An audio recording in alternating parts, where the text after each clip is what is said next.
Hello. Hello, hello, hello. Hello, hello, hello, hello. Welcome back, boys. Welcome back. Another wonderful Monday here on Ride the Tide Sports Podcast, episode 18, live coming at you from our respective homes, but also going to bring you some hot arguments, some hot takes, and everything that you're looking for. We're going to bring it to you tonight. And we're going to kick it off right away with a little sponsor. We're going to start off with Vegas Sports Advantage, who sent out some picks earlier today. Those of you that are riding with us, you already know. But Vegas Sports Advantage, giving you the biggest edge in gambling on Twitter, and they're very active on Twitter, very active on Instagram, and very good with communication. And they're very good with the edge they give you in their picks as well. So shout out to Vegas Sports Advantage, and we'll get through this ad, and then we are going to kick it off right away with some NHL news. Ride the Tide Sports Podcast is brought to you by Vegas Sports Advantage.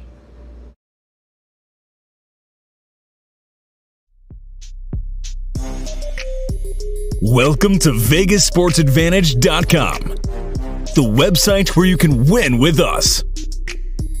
It doesn't matter if your favorite team is playing. It doesn't matter what you think. What matters is which team has the best odds to win. Our MIT team has had a winning record every year for the past 15 years. This gives us the confidence to guarantee all of our packages. We have the highest verified record. Don't miss out. Get in the game. It doesn't matter which sport it is. It doesn't matter what you think. Win with Vegas Sports Advantage. Go to VegasSportsAdvantage.com to start winning today. Again, guys, that's Vegas Sports Advantage. Make sure you guys join the team today. I know we're riding all day, every day, and you can find the link in our Twitter description and our bio. But without further ado, let's get right into it with some NHL news. Starting with the hometown team, Tyler Bertuzzi has signed an extension. Annual average of $4.75 million. He gets $4.25 million year one, and year two, this man's getting $5.5 million, just about 5.25. He only played 9 games last year, but in those 9 games with the Red Wings last year, he had 5 goals and 7 points. He gives off a lot of Thomas Holmstrom, Johan Franzen type of vibes for me, and I like the extension, and I think we all expected him to get an extension. Oh, absolutely. So, yeah. And on top of that, we had the signing last week of the re-signing of Witkowski. So that's 2 big dune bodies, back in Detroit. So you'll love to see that. Yeah, you do. I cannot wait. I mean, preseason needs to get here, to be honest. I need to see the Wings play. I'm very excited for this roster coming up. Yeah. It's 110%. No surprise that I love Bertuzzi. He's my favorite player on the Wings. So this move, absolutely, thrilled, fucking thrilled that he's back. Oh, 100%. And also moving on to another original 6 team. Sadly, Fleury to Chicago has been confirmed. Yeah. After some thought, Fleury will officially join the Blackhawks after a video posted on Sunday to Chicago's Twitter. The 36-year-old Vezina winner, just to recap here, he was traded for a prospect, Michael Häkkinen, a center age 23, who has not played yet in the NHL, okay? This man has played 24 total games from 2018 to now, okay? Yeah. He last played for the Indy Fuel, okay? He played 6 games last year, and he had 1 point. The year prior, he played 6 games. He had no points. Okay, just let me give you the track record on this man really quick, because I have a picture here. What? And it wasn't impressive. From 2017-18 season, he had 31 points. 2018-19 had 28 points. He was looking pretty promising, right? Right. Then from 2018-19 on, 0 points, 0 points, 2 points, 0 points, 1 point. Talk about And falling off the deep he end. played 24 games. So Buddy just Talk about yeah, falling you off know. the deep end heavy. yeah. So Yikes. after that, I mean, do we really think that do we really think Vegas knows what they're doing here, or Honestly, at this point, really no. No, it's I don't know why. Same shit. No. You got Like, a goaltender who doesn't want to leave and wants to like basically finish his career in Vegas for your team. And then they just ship him off without even telling him. Like they didn't even give him a courtesy call. They shipped him off and Fleury found out on Twitter. You can tell by the smile in the jersey. That's today. embarrassing. You see how forced that smile was when he was wearing that Blackhawks jersey? Well, he was. I mean, he was at first. He was so mad. He was saying he wasn't even going to go and play. Like he was about to retire and be done with hockey. It's almost But as then if he was they like, "Okay, you know what? Maybe I'm not a scum rat, little scumbag guy. I'm a good guy. I'll go play hockey. All right, Chicago, I'm coming. I'm not going to be happy about it." Oh yeah. It's almost as if they took the picture and then they were like, "Hey, can you smile like try to look like you mean it?" He's like, "All right, fine." I had to keep taking the picture, and it still didn't work. So, Evander Kane, drama in San Jose. If this turns out to be true, this is one of the wildest things I've ever heard of. So from what we know, the story here is that Evander Kane has been called out by his wife. I'm sure to be ex-wife. His wife's soon to be ex-wife. She's called him out for betting on himself in hockey. In the NHL, and she basically said at Gary Bettman, how are you letting players, gamble on themselves? How is this happening? And like, just, throwing a lot of accusations out there. And if these are true, Evander could find himself in a really, really deep hole. Because I mean, I think we've all seen the movie with Paul Crewe and the Mean Machine. They might be giving a remake now with Evander Kane, make a hockey movie. Yeah. I'm just a side note. I'm listening. It's just there's so much trade deadline news that every time a new big trade pops up, I'm just writing it down for when we get to basketball. So if I'm ever writing it down, it's just because something popped up on my notification, and I'm writing it down. All right. I mean, we were all curious as to why, because I'm sure we were all going to ask you about it at some point. You know, real quick why I was writing shit down, but all right, we weren't going to ask you about it. I know that's why. No. If this is true, first off, some Pete Rose shit. Like, holy crap! Now in the hockey world, this is crazy. First off, do you think there's a chance that this is just his wife being like they got into a giant fight and she's just like trying to start shit? Well, do you think it's more of a belief? I don't know. Kane she could be crazy. A statement yesterday, but he also does have a gambling problem. I heard this is proven. Okay. And in 2019, he had a $500,000 fine from casinos in gambling money or credits that like he didn't pay. So he has a known gambling problem. So if he started betting on himself in order to fix his gambling problem, if he fell that far down the rabbit hole, it's possible. Well, here's a statement he made yesterday. Unfortunately, I would like to address the completely false accusations that my estranged wife and soon-to-be ex-wife has made against me. Even against the advice of my legal team, I feel strongly that the public and fans hear this directly from me. I have never gambled/bet on hockey, never gambled/bet on a Sharks game, never gambled/bet on any of my games, and never thrown on a hockey game. The facts are I personally had my best season of my career last year and was on the most consistent I've been throughout any season. I'm proud of that. I love the game of hockey and would never do any of what was alleged. I look forward to cooperating with the league's investigation, having my name cleared, and looking forward to this upcoming season. I hope his name is cleared, and then we can just confirm that she's crazy.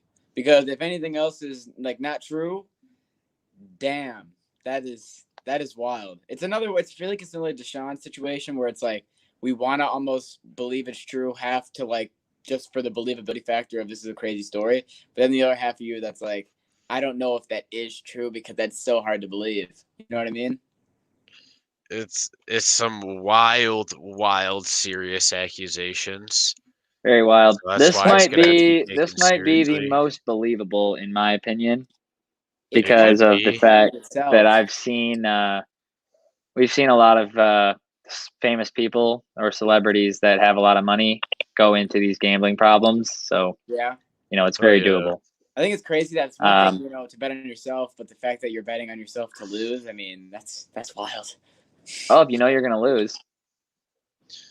Was he hitting? I mean, Do we know if he was hitting the bets? Was he? Did San Jose win games? No. So shit, he probably made a lot of money. I don't know. Yes. He was saying Then yes. he was playing the most consistent he's ever been playing in any season but he's played. So he had a good season. So did he bet personally on himself? Did he bet on himself to like get points? What was the bet? Like I don't know. See, this is where it comes into Apparently there was no bet. This is where it gets weird because personally, if you bet on yourself to get points, I mean, you still have to achieve that personally. Yeah. I think that kind of should be allowed, but I digress. Yes. We're moving into UFC Vegas 33 recap. So we're going to talk a little bit of UFC here. I'm going to exit for a second because I did not catch it. So this is not my segment. So I'll be back when we move on. Perfect. Well, we got Sean Strickland just absolutely. We're gonna start with that right away. Absolutely straight dominating Uriah Hall. We thought this was gonna be an absolute war, just absolutely both men throwing down in the pocket, trying to knock each other's lights out, and all it was Sean Strickland doing that. Strickland with the jab.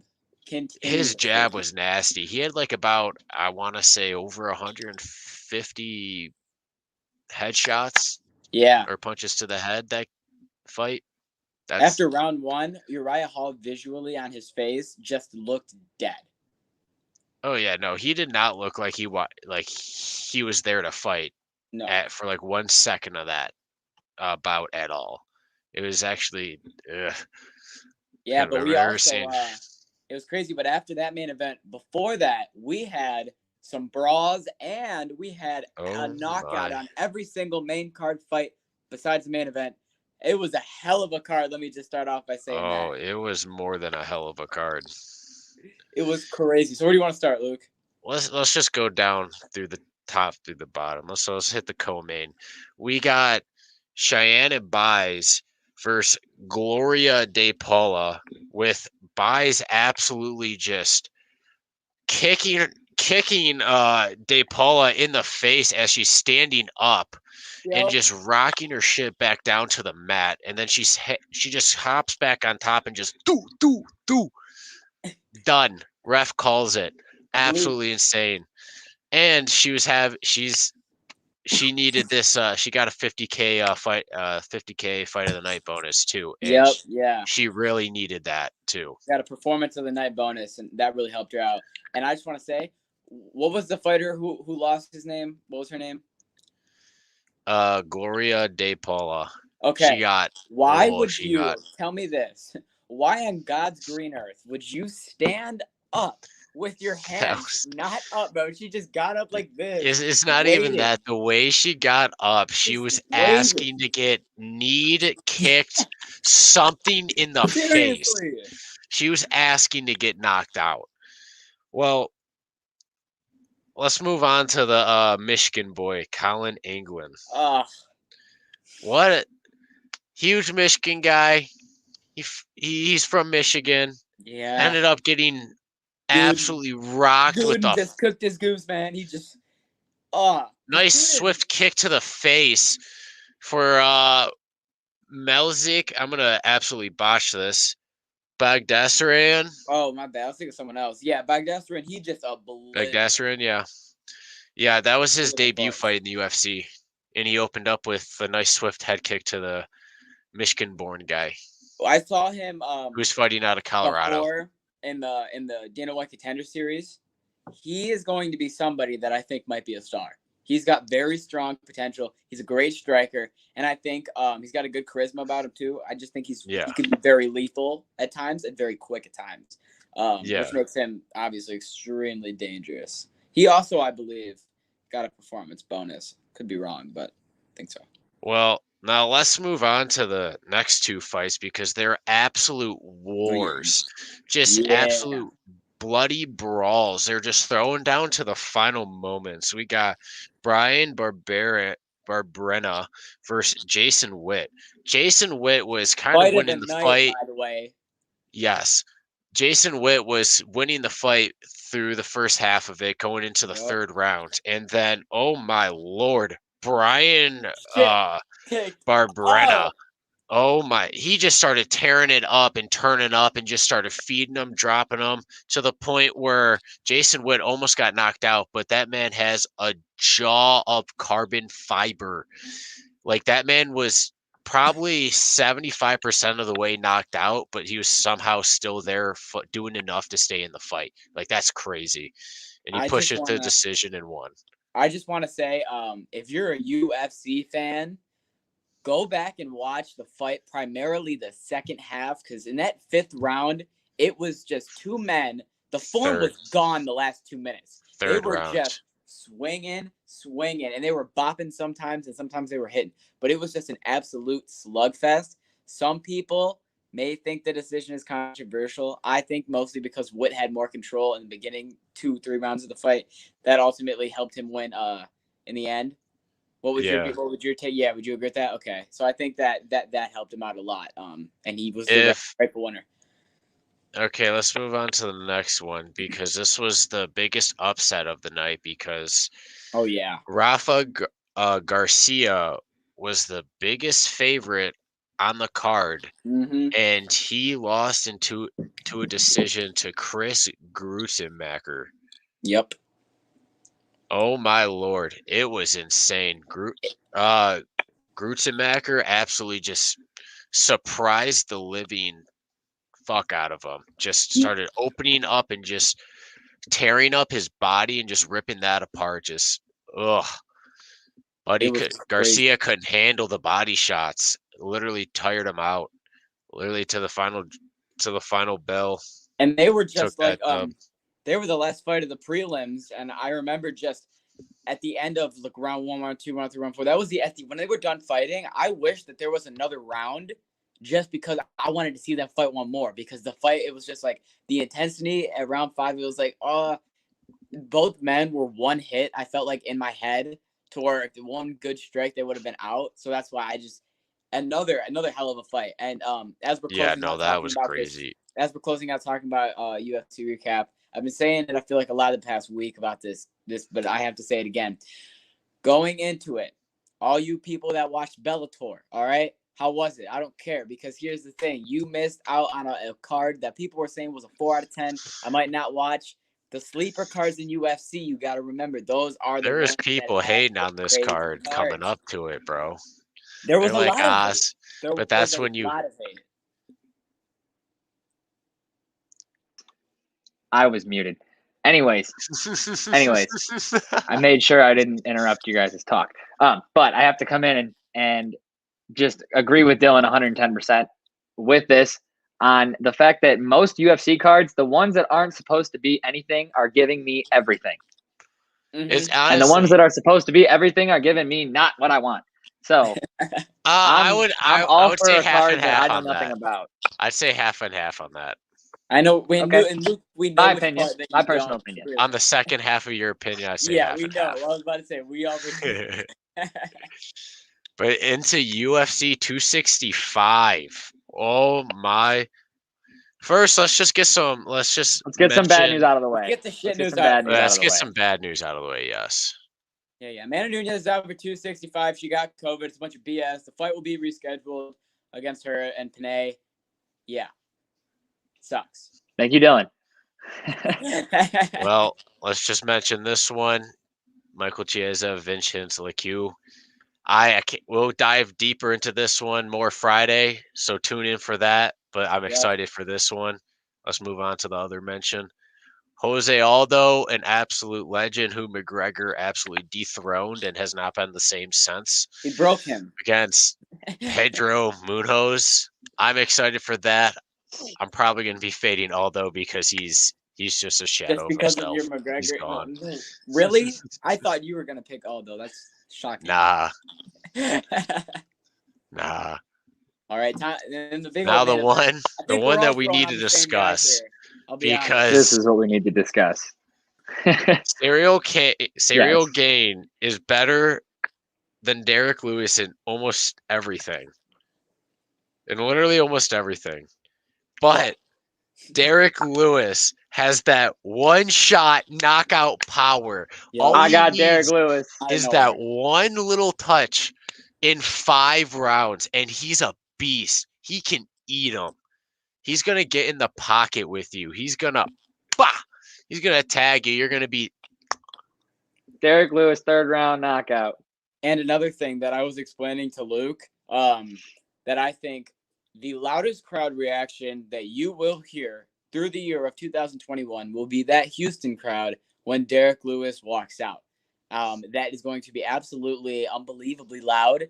And by the way that you've seen Derek Lewis fight, he does nothing but feed off. just wait till he knocks Gain And out. I was just see about the to place. say the only thing that might be louder It's gonna be explode when he gets It's that going to knockout. explode. That might just be louder. But I think we're all taking Derek Lewis by knockout. Luke, what round would you take? Would you take Derek Lewis? I'll get deeper into that more Friday, but it's probably You're gonna be tease me, under the you son of first a bitch. half. It's going to be somewhere under the first half. Okay, fine. So make sure you're tuning in Friday. Well, now I gotta tune in because I want to fucking know. Well, you You're better gonna have tune to. in. You better be here. Yeah. Yeah, I will. William SquarePants over here. Moving on to some NFL news. This man, Tim Tebow, I know that he's not on the roster yet, but he looks ready. Check this out.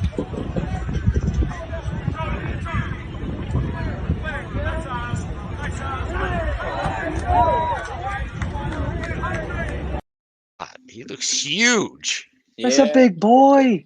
We That's saw a the huge That was a pictures. quarterback. boy. Pictures were not photoshopped. No, you cannot Photoshop it. And in case you need to see it again, because this is in fact Tim Tebow, I will show it one more time.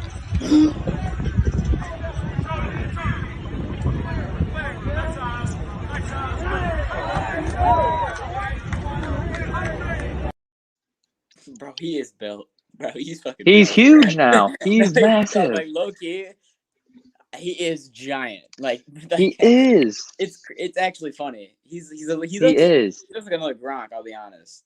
Like, Yeah. he's in mold right now. Now hear me out about Tim. Okay. Tim Here. Tebow still remains at number 3 on the depth chart. Mhm. And that's only because the teammates that he has are overperforming. And he's also still learning the position. But he has also received high praise from teammates. And he's kept to himself and remained a non-story from the media. And that is very, very important for them. So they didn't want this to be like a huge deal to where they're pressured to play him because he's on the team and everything, but he's maintained the ability to not become a big story, and they're really, really happy about that. So I guess they're happy with the fact that they know they can or can't play him based on what they want to do, and it's not going to be a big deal. The Jaguars are in a situation right now where they have 3 people. You could say 4, but I'll say 3 on their roster that really can't get any bullshit. Like, they're on a very thin line, and they have Urban Meyer because obviously it's Urban Meyer. They have Tim Tebow because as the points that Tyler just made. And then they also have Trevor Lawrence just because he's the first-year rookie quarterback and all the pressure, all the expectations. So, I mean, the Jaguars are in quite a situation now where they got 3 people that, they're walking kind of a fine line. I think it'll be interesting to see how that plays out at the end of this year, if that all goes well, or if something happens between one of the 3, how that will cause an impact in that team. Mm-hmm. I think the most pressure is definitely on the coach. Urban Meyer. We know Trevor Lawrence doesn't have the greatest team around him, even though the pressure is also most of the pressure I think that's on Trevor Lawrence is the pressure that the media built. Mm-hmm. It's not pressure that like he created or anything like that. It's just, the not losing, and then he finally loses like one game ever in his life. I think he's lost like one or two games ever in his whole life. Right. And then he goes championship games. like, now he's like, okay, he's going to be the next Brady. Like, he's going to be the next this or that. And so that's all media generated pressure. But like the pressure for him to actually lead this team to have a really good season this year, I don't think is extremely high. Right. Okay. The pressure mostly, and I don't think there's any pressure on Tim Tebow at all to play tight end.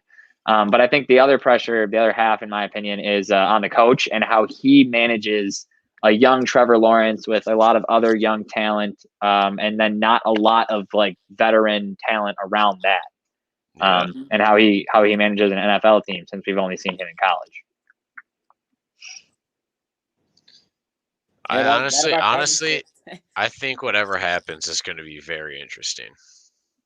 Yeah, obviously, 100%. The Jaguars are, like I said, they might not win more than 7 games this year, but I'll tell you, most of their games are going to be must-watch. And I think that in general says a lot of positives in the organization's future. Mm-hmm. Moving on to the Colts. Now, this guy has just got the injury bug ever since the Eagles won the Super Bowl.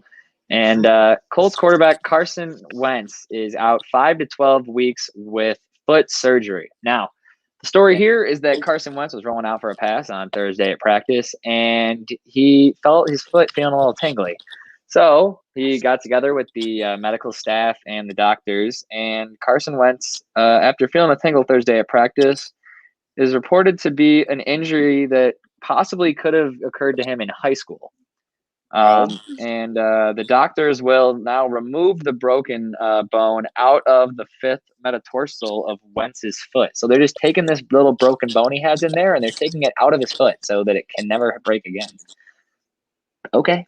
But then it is 5 to 12 weeks that he's out for. And this is because the healing rate for different people spans differently. So, if he's on that all vegan diet that he's been on ever since he started getting injured a million times, it's probably going to take 12 weeks. But if he eats, a little bit of meat, a couple steaks here and there, maybe 5 to 6 weeks. He eats his meat and potatoes. That exactly. That sucks for Colts fans. I'm not going to lie. That's a hell of a blow. Because the only person that I've seen trade talks about maybe getting as, a quarterback right now is Andy Dalton. Mm-hmm.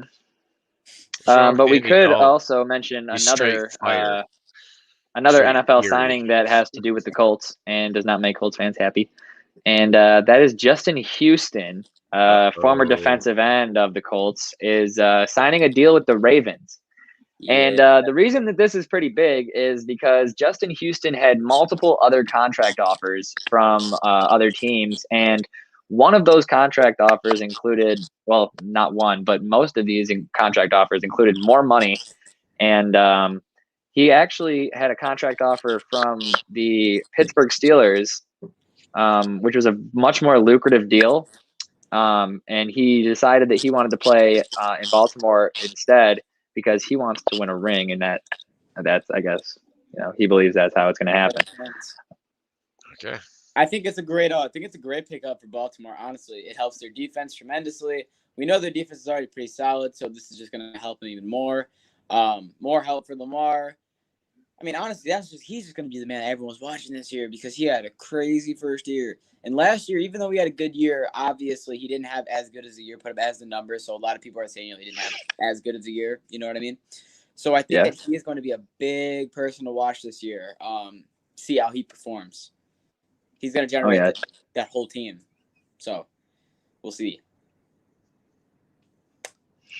But also, the Saints agreed to a 1-year deal with veteran running back Devontae Freeman, who, probably most famous for the Super Bowl run with the Falcons. Last year, he was the backup for the Giants, but then he got a good amount of playing time once Saquon got hurt, and was pretty much the Giants' QB1 for most of the year. or running back one most of the year, my bad. So now he's coming Mhm. into the Saints, and he is going to do the exact same role that he was just put to do with the Giants, and that would be back up the first-string star running back, who in this case, instead of Saquon Barkley, is now Alvin Kamara. I think that he is a great running back, too, to put in. He's a great what's the word I'm looking for? Someone who you can just use all the time consistently. Whatever the word you want to use for that, he's a good that. Thanks for the help. Reliable. Yes, he's very. Thank you. He's very reliable. And he doesn't really get hurt a lot. I mean, it works. So I think it's a great pickup. But yeah, what do you guys think? Luke, you want to go first? I think I agree with Dylan. Thank you. Okay, then I'll give my take. All right. I think it's a really good deal, especially because the Saints they don't really want to fall into like a rebuild situation again. No. They don't want to fall into a rebuild situation, not again, but at all, really. And so they're trying to avoid it completely by saying, you know what, we're still in contention to make a run right now. Yeah.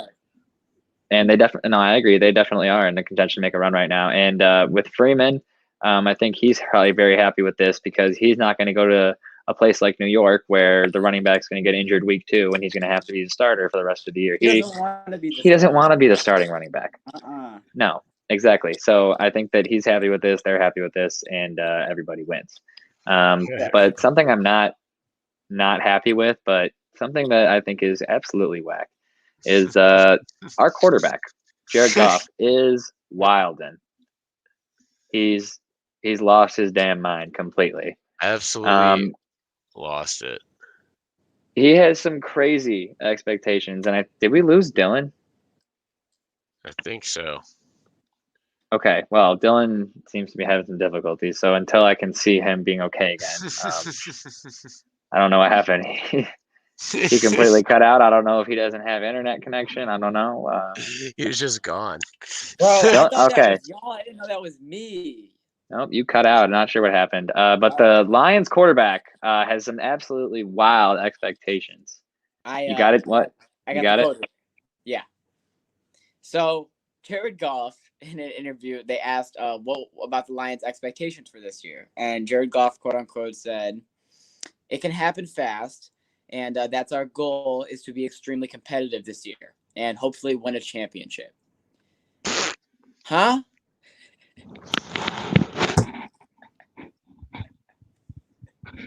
Brother, you gotta be realistic. You gotta be at least a smidge realistic. You know, I thought it was gonna be like super duper bad, just like me reading that, but like you reading the quote out loud just proves it to me. We need a 30-second break. I'll be right back. I can't do this anymore. Fucking A.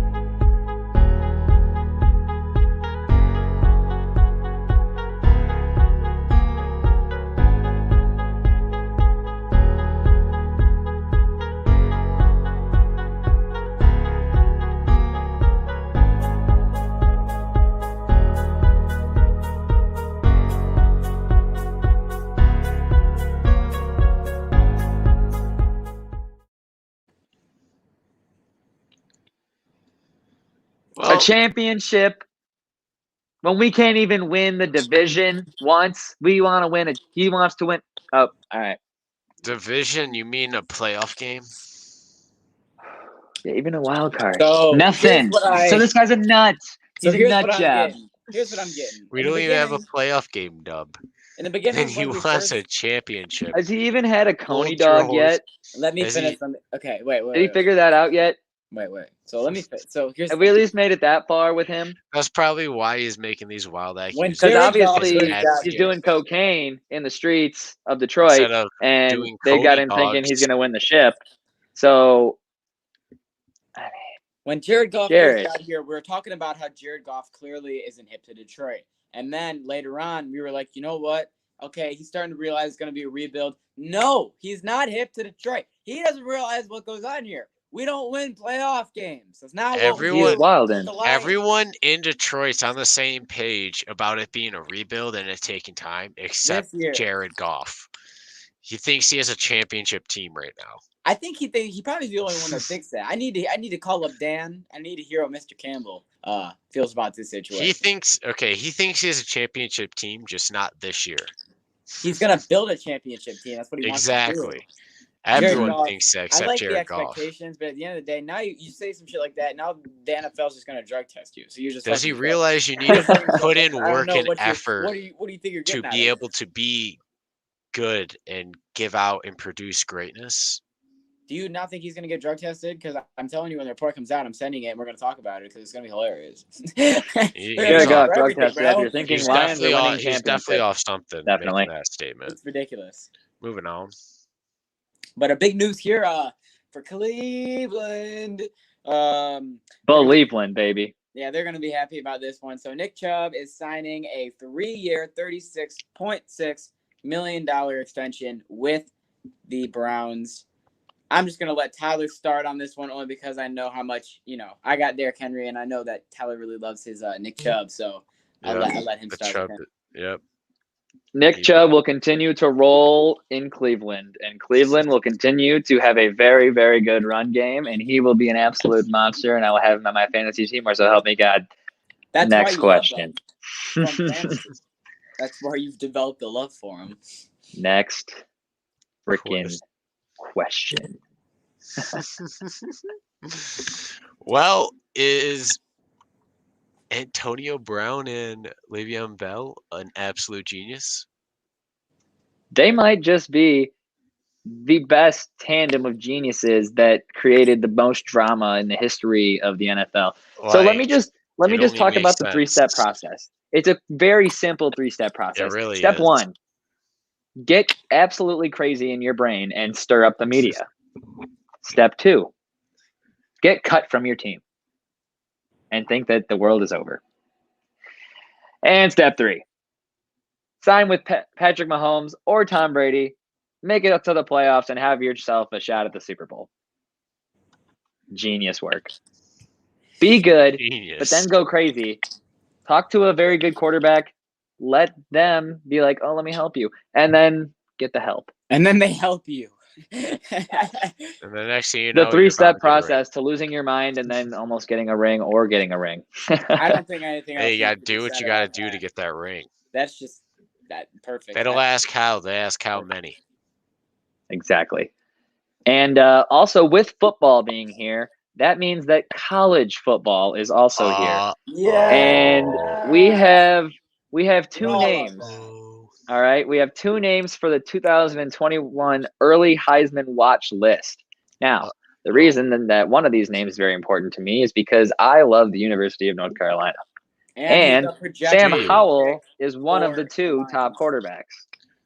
Of course, next to Spencer Rattler, the star from that one Netflix show, QB1. Yeah, he's on Oklahoma. Yeah, now Oklahoma. He went pretty good after that little high school TV show. Is he on? And now has a chance to win Heisman. Can I ask you a question? Is he more, do you think, on Heisman watch or more on just, is he going to be a star or is he going to bust watch? Heisman watch. Okay. Because he had a really good year last year.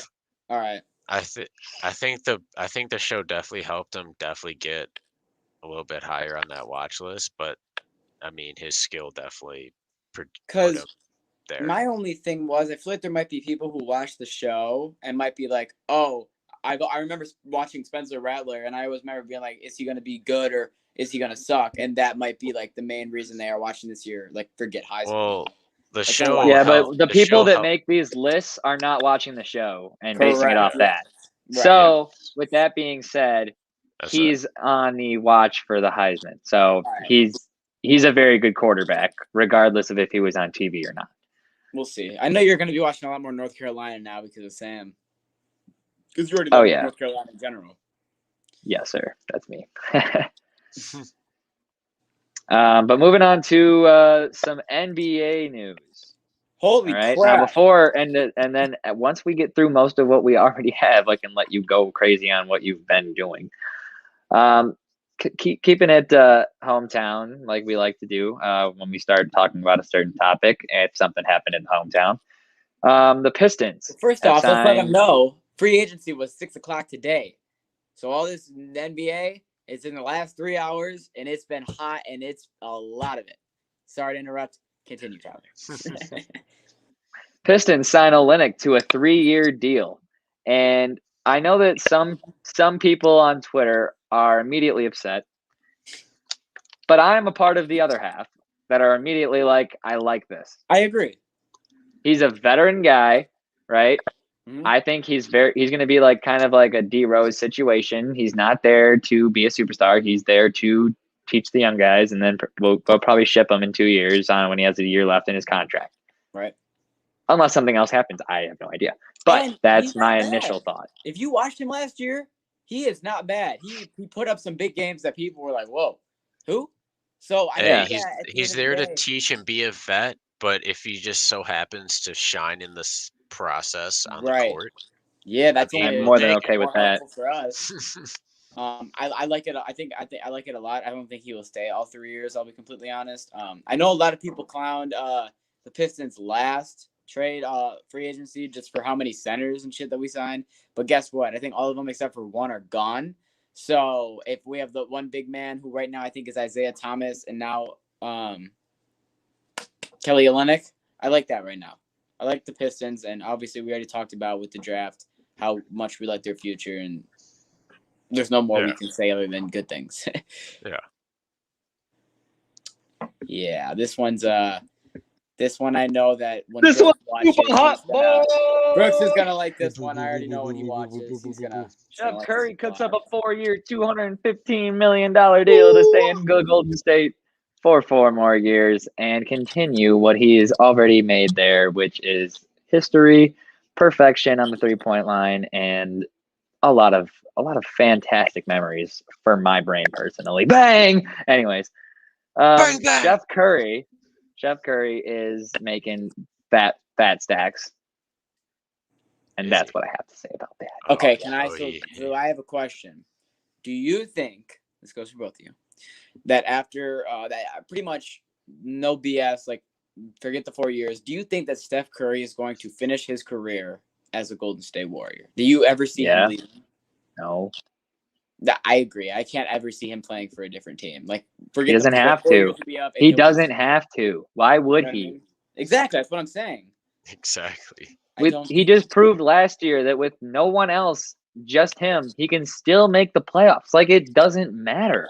Everyone's just going to want to come to him rather than he have to. He's like, guys, it doesn't matter. Like, why would I leave when, like, everyone could leave me and I'll be okay. Just have bodies on the court. Exactly. Put 4 other people out there that will give it to me, and I can keep it within 5 points, even if we're getting like kind of smoked. So I think he definitely does, because there's no reason for him to leave ever. Yeah, I agree. That's why I asked. I want to know. All right, now from a very good team to a very not good team, the Cavaliers have signed center Jarrett Allen to a 5-year, $100 million contract extension. Do we think that Jarrett Allen is all in for the money? I itch my head. Because I don't think any man in their right mind signs a 5-year, $100 million contract with the Cleveland Cavaliers right now. Why? It is 100. Why would you? Maybe he likes where he lives. Maybe he likes where he lives. Can you tell me it's for any reason other than money? No. We move on. We move on. What did I text you guys yesterday?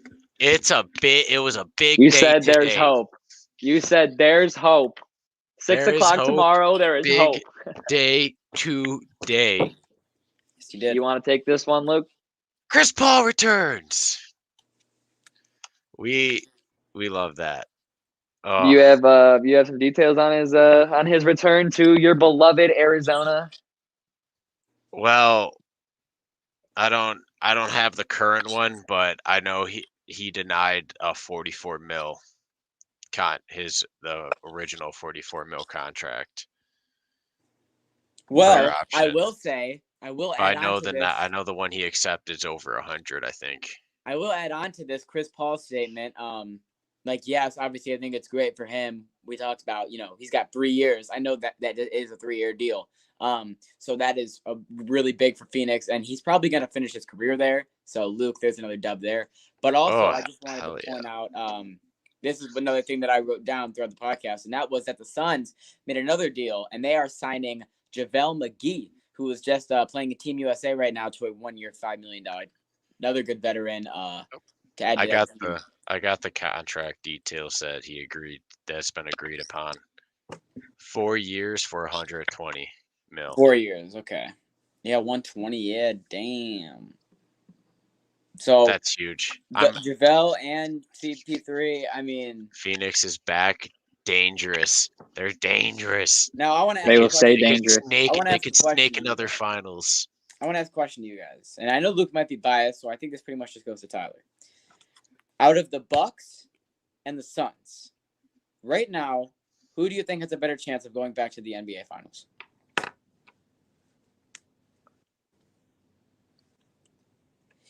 I'd say because the Suns got Chris Paul back, I'd say the Suns.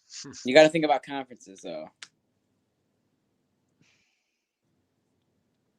Think about, so if shit were to fall in one place. Milwaukee. Yeah. That's what I think, too. Because the Lakers are going to roll through the Phoenix Suns if they play each other in the playoffs next year. Yep. See, Chris Paul, a healthy Suns and a healthy Phoenix go together in the playoffs. Chris Paul is the player 10 times out of 10. They need Chris Paul ain't getting that close be to that sneaky team to just snake a win series against a very stacked, started up team. But that's why I'm happy for his return. But does it look very good from the start? No, it does not. But with Chris Paul on the roster, I believe. Good, believe. I would. Coming straight from the Arizona guy, if you couldn't tell by the Serpentines sweatshirt. Moving into the Windy City here. The Bulls give Lonzo an $85 million contract. Uh-oh. Yeah. So how do we feel about Lonzo in Chicago? I like Lonzo in Chicago a lot because here's the thing about Lonzo. What I've seen last season and also a little bit the season before that, he is a great shooter when he is a catch and shoot 3-point shooter. His 3-point percentage is fucking phenomenal. I'm being dead ass. The badge in NBA, the catch and shoot badge? Yeah, Lonzo low-key has a gold. I don't know why. But it's crazy. So, here's the good thing about it, though. You have Zach LaVine, who can be the one, be that main guy who can dribble around, take the shots, take the dunks, take the threes. You also have Vucevic, who is going to be a great big man down low, get the boards, get the big dunks and the rebounds and all that. And then you also have Lonzo, who's a great 3-point shooter, and he doesn't have to move most of the time. He doesn't have to find his spot, let Zavine do all the dribbles, let him do all the work, and then just get open. Not to mention you have Markkanen, who's a great rookie. And the Bulls are actually building something really good with their rookies and with their veterans, a little mixture in both. And I think it's really good. But as I was trying to clear all that up because I wanted to ask you guys, more importantly, how do you think this feels for the Pelicans? Because they haven't made any moves, like gaining anybody since this trade. So they pretty much just got Lonzo. So how do you guys feel about the Pelicans now getting rid of Lonzo? And losing a shooter. Pretty big one, actually. Puts a lot more pressure on Ingram. I think that it's only been 3 hours, and I'm sure they will do something about it. You think they'll grab somebody, a big name? Yeah. They don't have anybody. Okay, yeah, I was just wondering if you thought they'd make a big move. I agree. Or they don't, and they put all the money on, or they put all the pressure on, Brandon Ingram, Zion, and who did they get? Valanciunas from the Grizzlies? Yeah. So I don't know. I don't think they would, but I think they'll pick up one other guy. It might not be the biggest name out there, but it might be a good. They need a good shooter. So right. We'll see what happens there. Speaking of good shooters, the man who deserved a huge extension, he got one. So Trae Young making big money. He's expected to finalize a 5-year, $170 million deal with a supermax trigger that could make it $201.5 million if the Hawks are to make the playoffs. Low key, he deserves it. He does. We all saw the run that he went on as the villain, and it was a rather impressive one. And I'm happy. So a great shooter gets a great extension, a great big extension, and I don't know if Atlanta is going to be just as good as they were this year, next year. I don't know if those young guys they had are going to get better or not, but time will tell. Here's the problem. So we're going to also move on because we got to get through all these trades, and we have to do it, in a timely manner. In the NBA free agents, we're moving on to the New York Knicks, who I believe had did they have one of the most or the most cap space available? One of the most. Okay. They have quickly closed that up. Yep.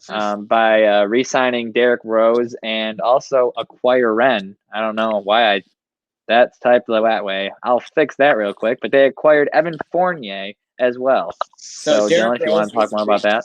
Derrick Rose was re-signed to a 3-year, $43 million deal.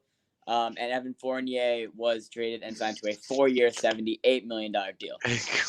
They do have the cap space. They do have the money to clear it up. I think that the Knicks want to make a run after what they saw with Julius Randle. I knew D. Rose wanted to stay.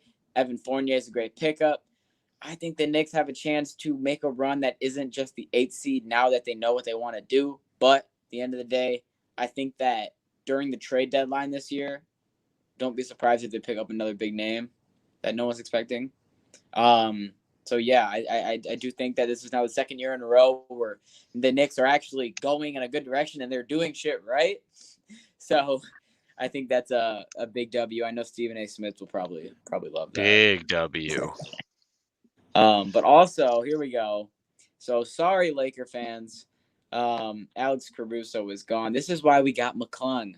Told you. There's reasons. So he's the new Caruso. We got to get the old Caruso, the real Caruso, out of here. So here's my thing. Okay, so the Bulls signed Alex Caruso. But my question is, do you think he's worth a 4-year, $37 million deal? Do you think he should be there for 4 years? I thought he was more of a 1-year, 2-year type of guy, but that's just me. It could be a big locker room presence. Okay. I feel like he's got to be a good locker room presence because he's not the greatest NBA player.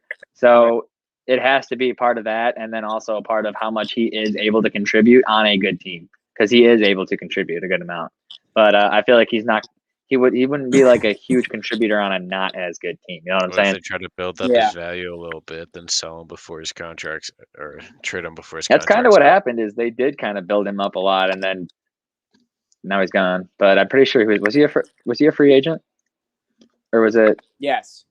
Okay, yeah, he was a free agent. So they just said, "We think you're this good, and you're worth this much." That's interesting. That's why I asked. Yeah, that's why I asked. That maybe they're trying to build him up to actually trade him instead of let him go free. Here's one that was rumored and then wasn't rumored and then it was heavily rumored again. And this is probably one of the biggest trades so far that has happened because we now have a new and what is this? Is he a free agent though?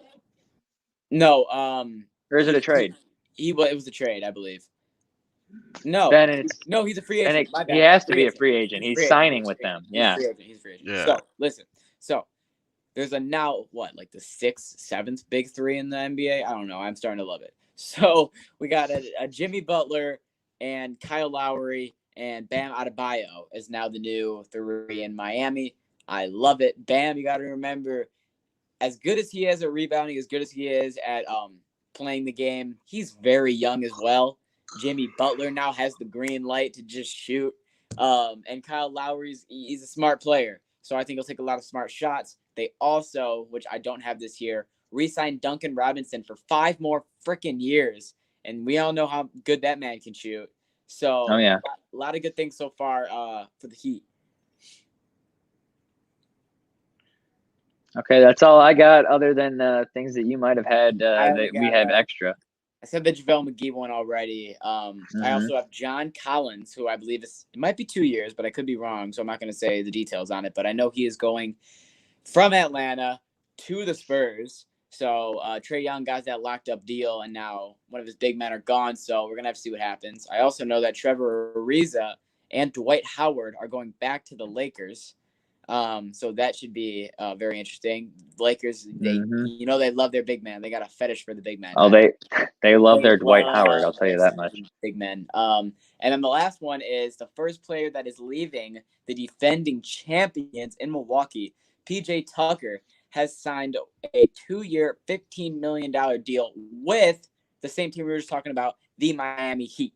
They are just building right now so far in free agency. Okay, they want to go back. They are doing the best of anyone in the 3 hours or 3. Oh yeah, they want to go back. I'm excited. Speaking of someone that wants to go back, yes, give this man a LiAngelo trying yet again to establish himself in the third NBA. time's a charm, bro. Maybe. I don't think it'll happen. I just don't think he's got it. One of the 3 brothers had to not have it. Look. He's that one. He's that guy. You're not that guy, buddy. You're not that guy. Maybe they're the Hughes brothers of basketball, and they are. They're not, though. Maybe he is that guy. There's 2 of them. He's not that guy.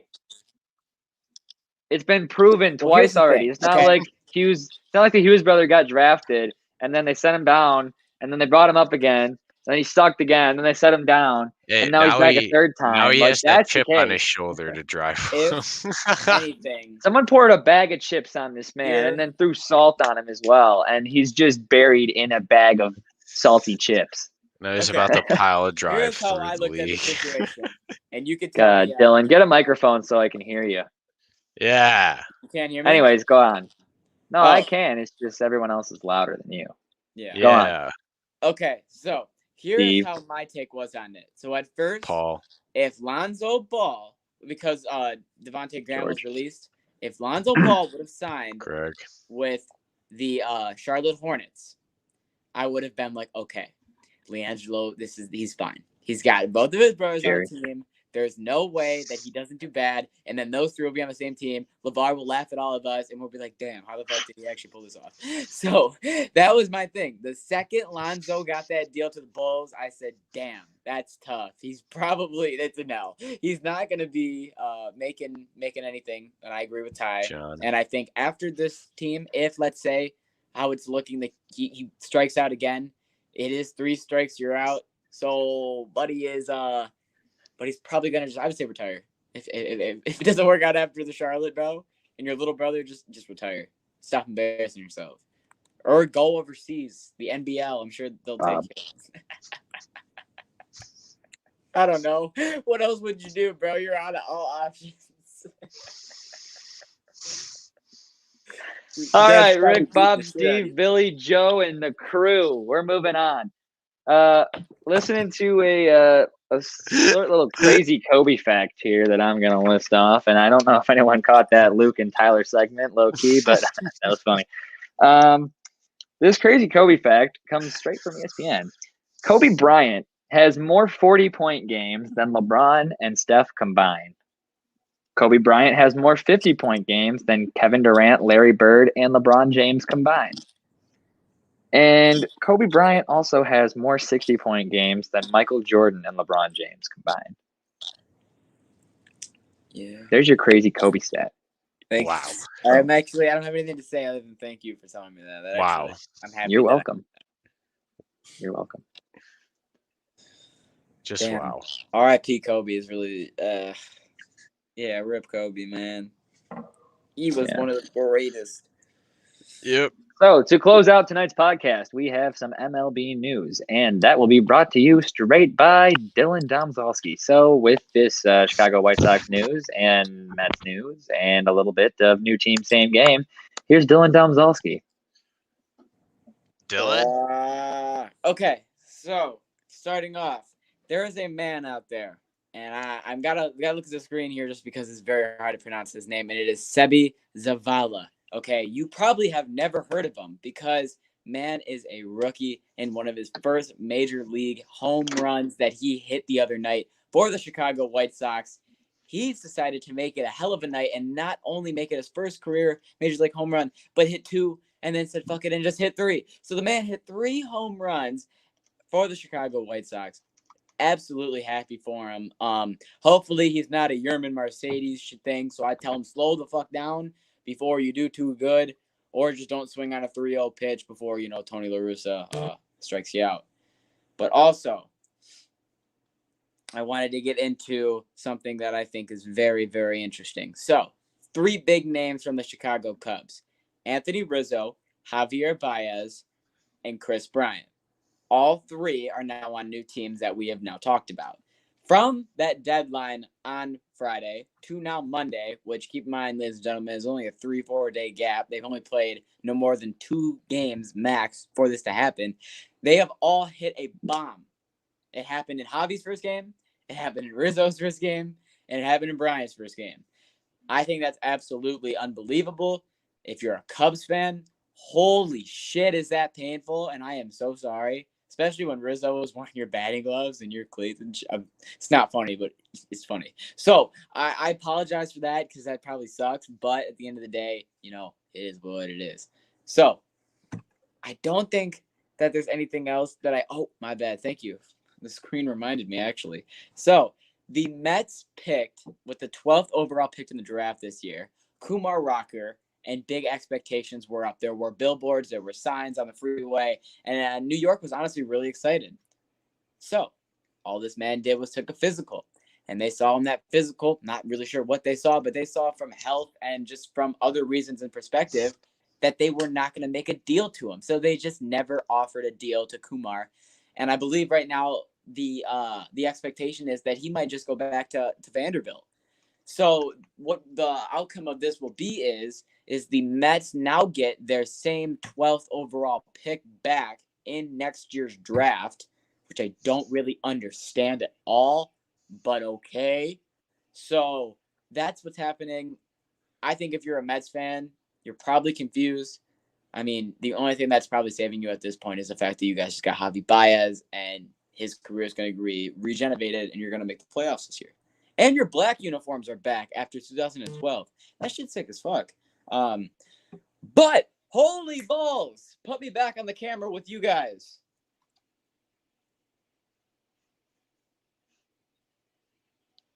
The Pelicans. Back. 4-year, $75 million deal. Just signed Devontae Graham. Tyler, what did you just say? Lonzo's out and Devontae Graham is in for 4 years, $75 million. Wow. Tyler, I would like to sign my contract with Espen immediately. Anyone knows Espen, please contact them and let them know that the genie is ready. I am on my way. Exactly. I'm not gonna lie, when it said Pelicans sign, I didn't care who it was. I was like, no way. This is yeah. Your boy knows I'm a genie. But with that being said, that's all we have for today's episode of Ride the Tide Sports Podcast. Monday. Very action-packed Monday, more than usual. But make sure you guys join us for a action-packed Friday. As you guys know, our Fridays are usually action-packed, but we also have a lot of UFC to talk about this coming Friday as well. Big pay-per-view event. Oh, yeah. Make sure you guys hop on the winnings, like I said at the beginning of the podcast, with Vegas Sports Advantage, sending you an edge in sports betting, and everyone likes a little bit of an edge so you can make some money. And some people trust themselves, but if you want to trust someone else, trust Vegas Sports Advantage, and make sure you click the link in our Twitter bio. Other than that, thank you for listening, and we'll talk to you guys on Friday. Peace. Go to the YouTube